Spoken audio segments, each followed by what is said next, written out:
Hello friends, welcome back to my YouTube channel. నా పేరు ముబారక్. మీరు చూస్తున్నారు dream home real estate. So friends, Kothapalli దగ్గర ఈశ్వరమ్మ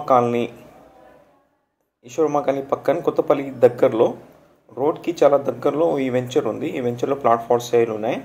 30 feet రోడ్స్ ఉన్నాయి and east and west plots available ఉన్నాయి. East వచ్చి 25x50 measurement, west plot 25x40, తూర్పు పడమర ప్లాట్స్ అవైలబుల్ ఉన్నాయి. 30 feet రోడ్, కుంటా 24 lakhs 23 lakhs అండ్ రోడ్కి చాలా దగ్గరలో ఈ ప్లాట్ ఫార్ సేల్స్ ఉన్నాయి. అండ్ ఇక్కడ మీరు ఇన్వెస్ట్ చేస్తే విత్ ఇన్ 6 months ఆర్ 1 yearలో ఈజీగా మీరు ఒక 10 lakhs వరకు ప్రాఫిట్ చూస్తారు. సో ఫ్రెండ్స్, ఎవరైనా విజిట్ చేయాలనుకుంటే వీడియో స్టార్టింగ్లో నా నంబర్ ఉంటుంది, ఆ నెంబర్కి కాల్ చేయండి. Thank you.